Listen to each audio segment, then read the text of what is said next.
नमस्कार, खबर उत्तराखंड में आप सभी का स्वागत है। बाहू आपके साथ यश शुक्ला। रुक करेंगे खबरों का, लेकिन उससे पहले एक नजर सुर्खियों पर। मुख्यमंत्री धामी ने कानून व्यवस्था को लेकर की उच्च स्तरीय बैठक। अपराधियों पर कड़ी कार्रवाई के दिए निर्देश, पुलिस को कार्रवाई के आदेश। देहरादून में लोजपा की बैठक, बंजारावाला कैंप कार्यालय में हुआ आयोजन। प्रभारी पवन वर्मा ने कार्यकर्ताओं को किया संबोधित, संगठन विस्तार पर हुई चर्चा। पौड़ी में भीम आर्मी भारत एकता मिशन ने राष्ट्रपति को ज्ञापन भेजा। जिलाध्यक्ष के नेतृत्व में ज्ञापन प्रेषित, संगठन ने यूजीसी व सरकार पर नियम लागू न करने का लगाया आरोप। हल्द्वानी में डबल मर्डर से सनसनी, गल्ला मंडी के पास युवक युवती के मिले शव, पत्थर से कुचलकर हत्या की आशंका। डोईवाला में किशनपुर ग्रांट पे ओपन जिम की शुरुआत, युवाओं, महिलाओं और बुजुर्गों को मिलेगा लाभ। ग्रामीण विकास की दिशा में बड़ा कदम, क्षेत्र पंचायत प्रमुख ने दी जानकारी। हरिद्वार में मकना हाथी की संदिग्ध मौत, श्यामपुर वन क्षेत्र के खारा इलाके में मिला शव। हाथियों के संघर्ष और बाघ हमले की आशंका, वन विभाग की मॉनिटरिंग पर उठे सवाल। आप देख रहे हैं के न्यूज, खबरों का सारथी। और सीधे आपको ले चलता है देहरादून, जहां पर मुख्यमंत्री पुष्कर सिंह धामी क्या कुछ कह रहे सुन लेता है। इतनी विशिष्टता की मल्टीनेशनल कंपनियों के जो प्रोडक्ट हैं, मल्टीनेशनल कंपनियों के प्रोडक्ट भी उनके सामने फीके नजर आते हैं। ये हमारी महिलाओं के, और हम भी प्रयास कर रहे हैं कि प्रदेश के एक कोने से लेकर दूसरे कोने तक, हमारे आराकोट से लेकर अस्कोट तक, नीति से लेकर मलारी तक, चक्राता के अंतिम छोर से लेकर गुंजी और नाभी के बॉर्डर तक पूरा राज्य समेकित रूप से विकास करे। जिस प्रकार से हमारे प्रधानमंत्री जी ने आज पूरा पश्चिम, उत्तर, दक्षिण चारों दिशाओं को एक साथ पिरोकर रख दिया है। एक भारत श्रेष्ठ भारत की जो कल्पना लेकर प्रधानमंत्री जी काम कर रहे हैं, उसी का अनुसरण करते हुए हम उत्तराखंड राज्य के हर क्षेत्र का, हर वर्ग का विकास सुनिश्चित हो, उसके लिए संकल्पबद्ध होकर हम काम कर रहे हैं। सहसपुर क्षेत्र में भी आज अनेक योजनाएं चल रही हैं, चाहे प्रधानमंत्री ग्रामीण सड़क योजना हो, बाढ़ सुरक्षा के कार्य हो, जिसके बारे में विधायक जी ने बहुत विस्तार से बताया, इंटरलॉकिंग टाइल मार्ग हो, नहरों का जीर्णोद्धार हो, पंपिंग योजना हो। अभी मांडूवाला में हम लोगों ने शिलान्यास किया था पिछले दिनों, और अच्छी बात है, वहां सड़क तो बनी ही रही है 3 करोड़ रुपए से, लेकिन बहुत समय से वहां पानी नहीं आ रहा था। अब वहां पानी भी आ गया, वरुण देव की भी कृपा हो गई। वो क्षेत्र भी हमारा जो है बहुत विकास की दिशा में आगे बढ़ने वाला है। सिंचाई की इकाइयां हों, और आसन नदी पर हमारे विधानसभा क्षेत्र सहसपुर के सभी परिवारजनों की पुरानी मांग को पूरा करते हुए हमने शेरपुर से सेलाकुई के मध्य आसन नदी पर 300 मीटर स्पान सेतु की भी स्वीकृति हमने प्रदान की है। इसके साथ ही साई बिहार से लेकर बड़ोवाला तक, केहरी गांव से चंद्रवनी तक, हर क्षेत्र में सड़क और नाली का निर्माण कार्य तेजी से चल रहा है। होरोवाल पंपिंग योजना, इसके लिए भी लगभग 5 करोड़ रुपए स्वीकृत किए हैं, ताकि इस क्षेत्र में पानी की समस्या का स्थायी समाधान हो सके।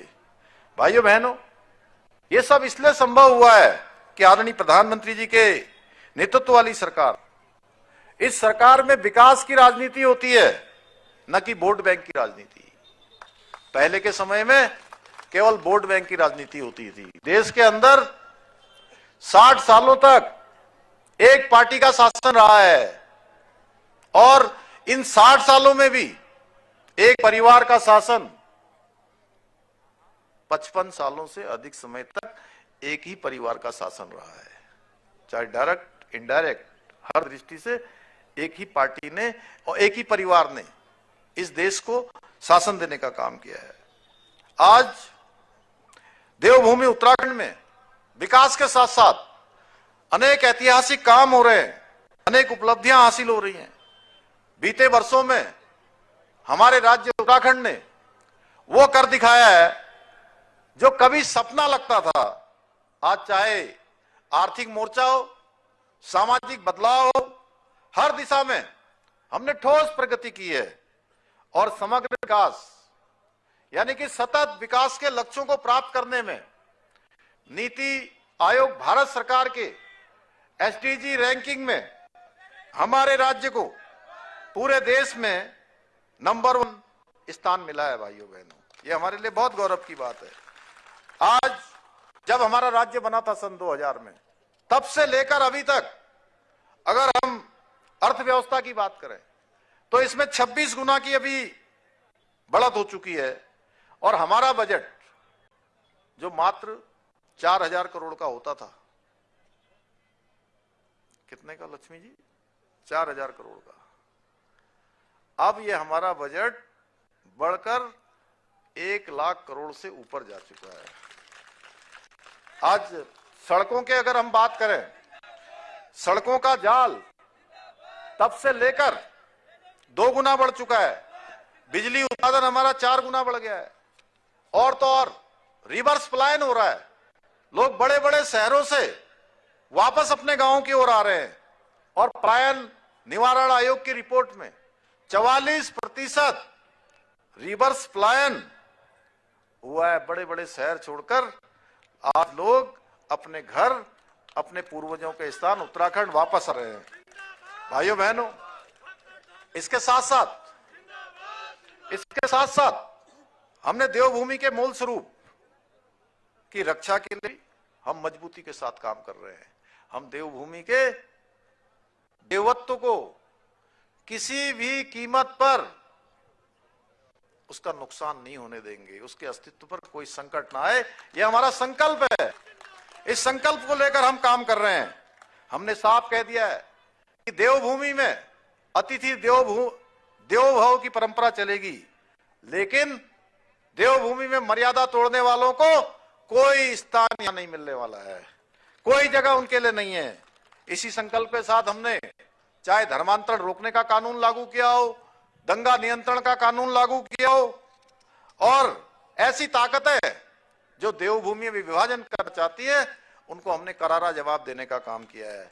चाहे आज वो लैंड जिहाद, तब जिहाद, थूक जिहाद, ऐसी विकृतियों के खिलाफ हम जीरो टॉलरेंस की नीति के तहत काम कर रहे हैं और उसके परिणाम आपके सामने हैं।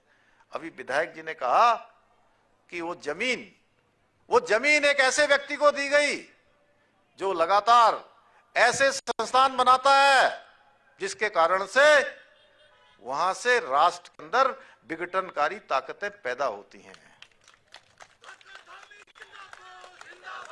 ऐसे लोगों को प्रशिक्षण मिलता है जो कहीं ना कहीं तमाम प्रकार की अव्यवस्थाएं होती हैं, उनको आगे बढ़ाने वाली ताकतें वहां से बल पाती हैं। भाइयों बहनों, हमने तय किया है किसी भी कीमत पर हम यहां की डेमोग्राफी को खराब नहीं होने देंगे। 1 इंच जमीन भी देवभूमि उत्तराखंड की हम किसी को नहीं देंगे और इसकी जांच के हमने आदेश कर दिए हैं। कल आपने देखा होगा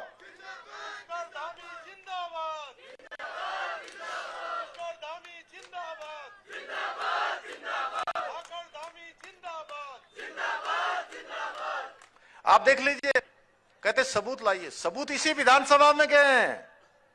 पिछले चुनाव में 2022 में इसी विधानसभा में कहा गया था कि हम सरकार में आएंगे तो क्या बनाएंगे, आप लोग बताइए।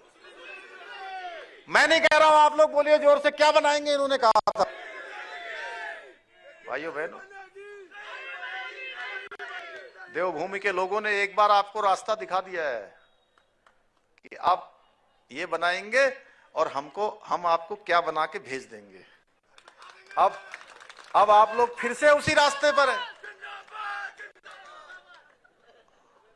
अब अगली बार की भी आप लोग तैयारी कर लीजिए, क्योंकि मैं आपसे कह रहा हूं, उनसे कह रहा हूं, आपसे नहीं, उनसे कह रहा हूं, क्योंकि आप सुधरने वाले नहीं हो। आपको जनता बार बार नकार रही है, बार बार बाहर का रास्ता दिखा रही है, कह रही है कि आपको बहुत मौका हमने दिया, अरे भाई, हम इतने अच्छे काम भी कर रहे हैं, रोज अच्छे अच्छे कानून बना रहे हैं, रोज हमारा राज्य देश में, देश के प्रमुख राज्यों में हमारा नाम आ रहा है। अरे कभी थोड़ी प्रशंसा भी कर दीजिए। मुझे लगता है कि अगर ये लोग थोड़ी प्रशंसा कर देते तो आप लोगों को भी अच्छा लगा कि भाई चलो, अब तो है, इनको भी थोड़ा सही लग रहा है। और तो और आप कहां से प्रशंसा करोगे? आपके नेता, आपके युवराज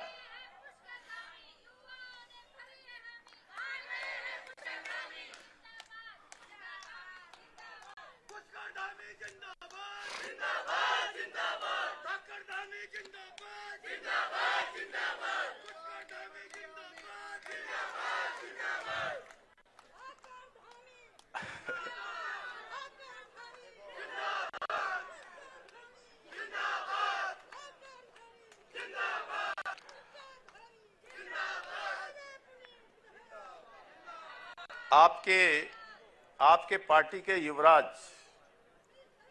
वो मोदी जी का विरोध इसलिए करते हैं कि मोदी जी एक सामान्य परिवार से आए हैं,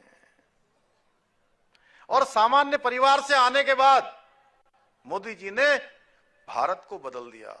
आज भारत को विश्व के अंदर चौथी सबसे बड़ी आर्थिक शक्ति बना दिया, सेना के क्षेत्र में आत्मनिर्भर बना दिया, आज वैश्विक मंच पर भारत का मान सम्मान बढ़ा दिया।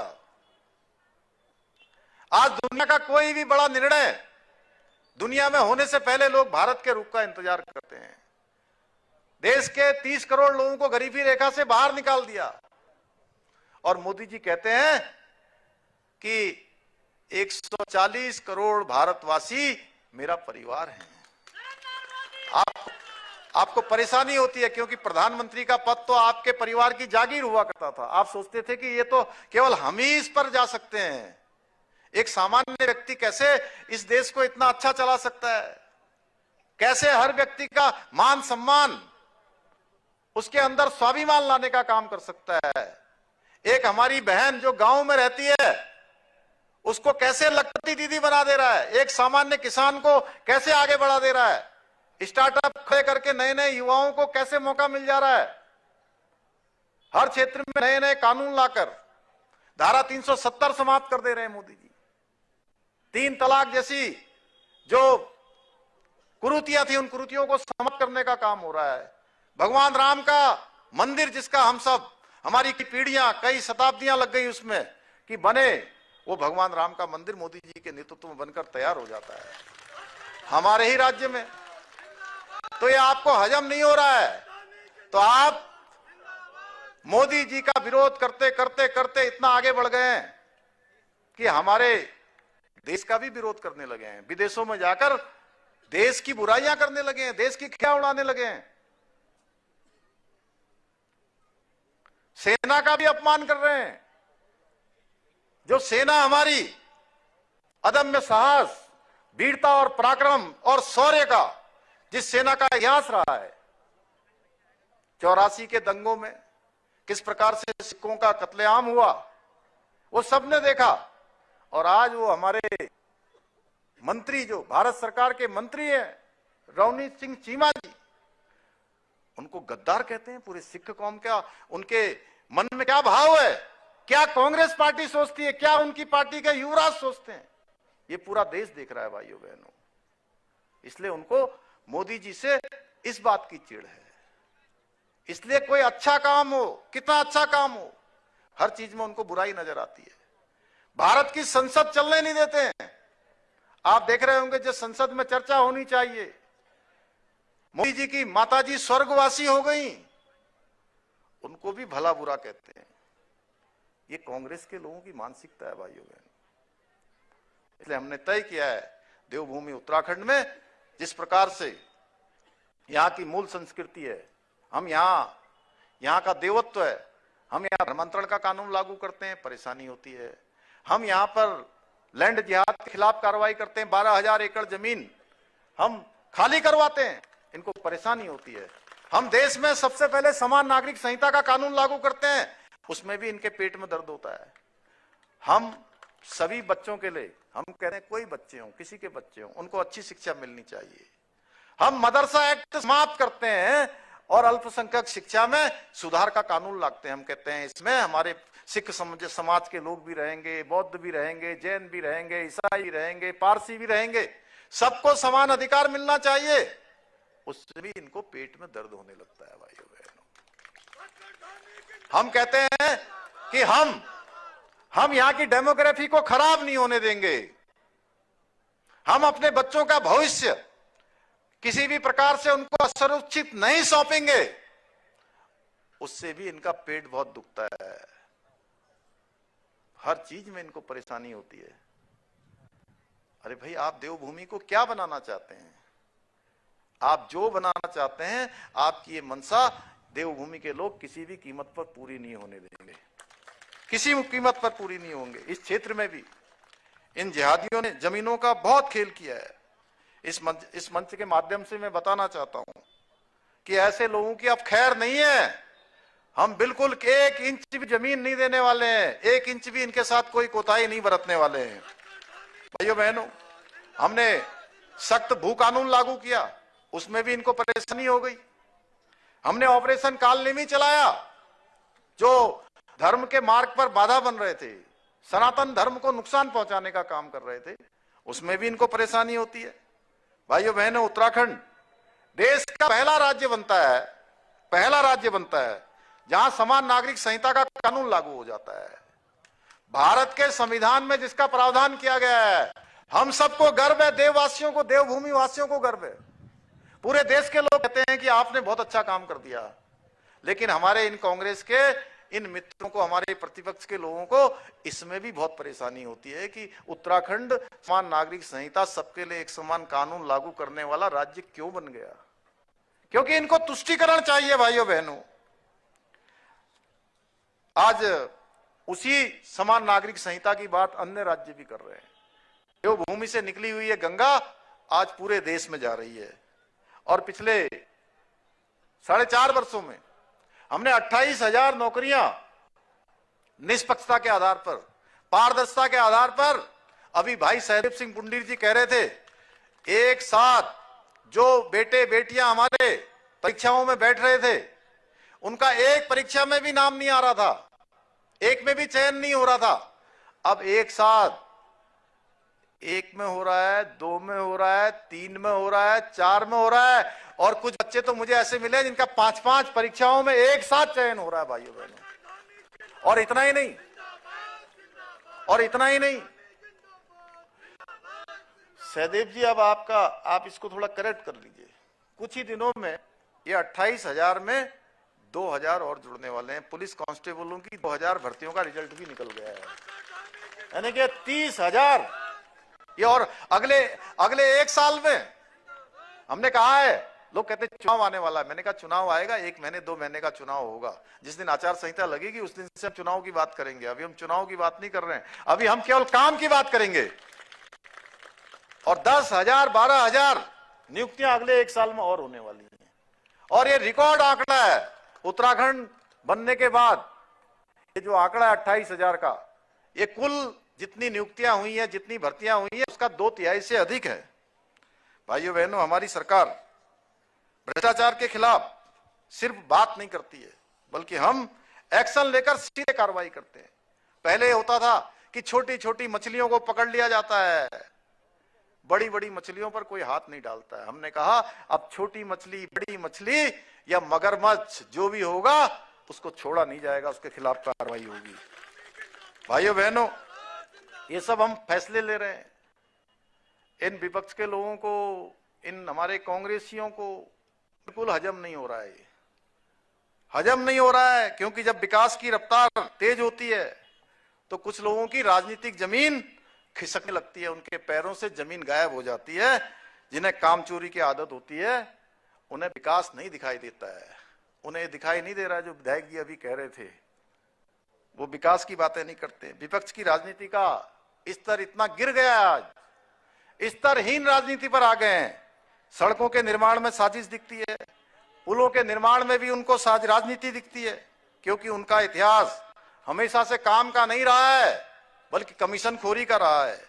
लेकिन हमने जहां आज फाइलों से योजनाएं निकालकर धरातल पर उतारी हैं, वहीं उन्होंने अपने समय में जमीन से पैसा निकालकर फाइलों में दबा दिया था।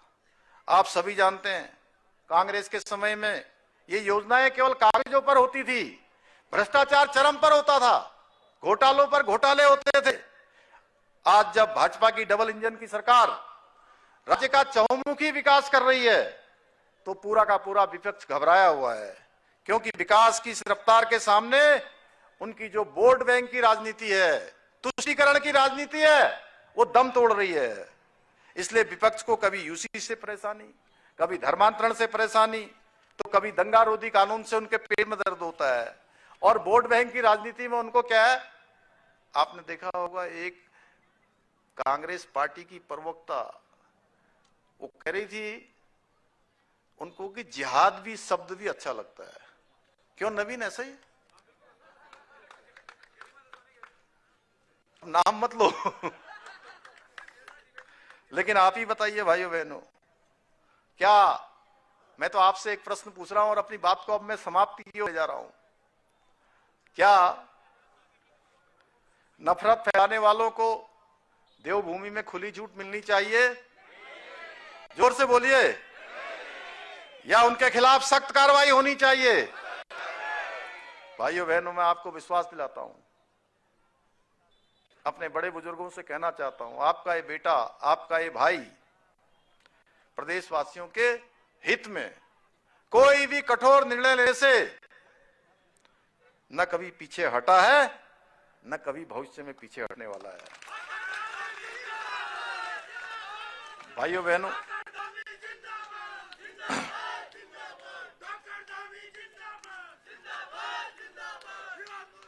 विधायक जी ने आज कुछ यहाँ की जो प्रमुख घोषणा है उसके बारे में मेरे सामने ये पूरा घोषणा पत्र रखा है। मैं घोषणा करता हूं कि ग्राम पंचायत भायोवाला पेयजल योजना नलकूप निर्माण किया जाएगा पेयजल के लिए। नगर निगम क्षेत्रांतर्गत जल भराव की समस्या से निजात दिलाने के लिए दरू चौक से डोकवाला केशोवाला नदी तक नाले का निर्माण किया जाएगा। आर्केडिया बड़ोवाला पार्क 93 में स्थित मोक्ष धाम का निर्माण। और अब रुक करेंगे खबरों का। कैची धाम ट्रस्ट द्वारा झोला हॉस्पिटल को अत्याधुनिक एक अल्ट्रासाउंड और एक एक्सरे मशीन दी गई है, जिनका शुभारंभ कैची धाम ट्रस्ट के अध्यक्ष ने किया। मशीनों के शुभारंभ के अवसर पर बीडी पांडे हॉस्पिटल के मुख्य चिकित्सा अधिकारी टीके ठमटा ने बताया कि हॉस्पिटल में पुरानी अल्ट्रासाउंड व एक्सरे मशीनों की जगह कैची धाम ट्रस्ट द्वारा दी गई दोनों ही अत्याधुनिक स्थापित की गई है, जिसका फायदा हॉस्पिटल में आने वाले मरीजों को मिलेगा। वहीं कैची धाम ट्रस्ट के अध्यक्ष ओपी बिंद्रा का कहना है कि ट्रस्ट हमेशा से ही समाज की बेहतरी के लिए अग्रणी भूमिका निभाता रहा है, आगे भी ट्रस्ट इसी तरह के काम करता रहेगा।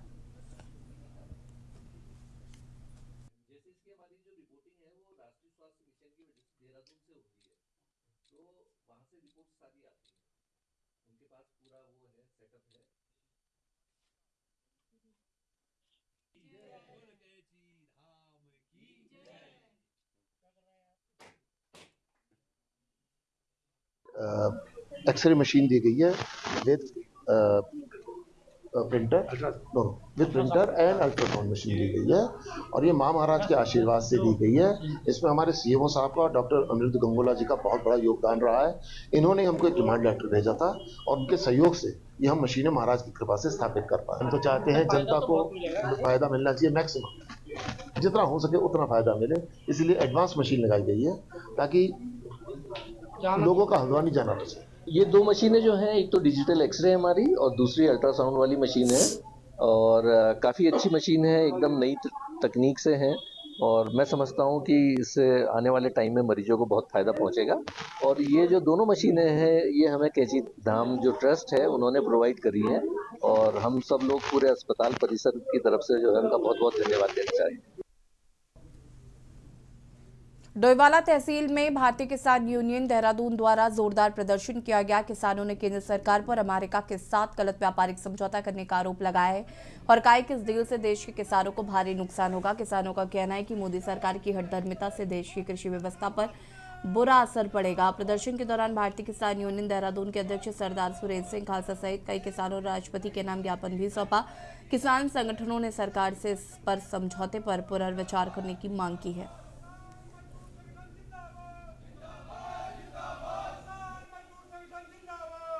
महोदय, एक मीडिया ही है जो किसान की बात सुन रही है, अन्यथा सरकारें तो बिल्कुल गूंगी और बहरी हो गई। ना तो इन्हें सुनता है, ना ये कुछ कहने के लिए किसान के हक में इनके पास जवाब है।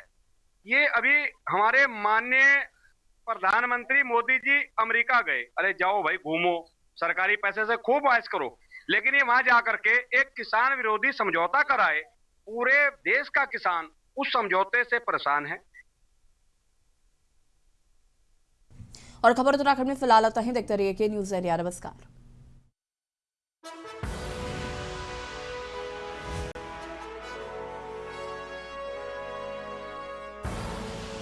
आप देख रहे हैं के न्यूज़, खबरों का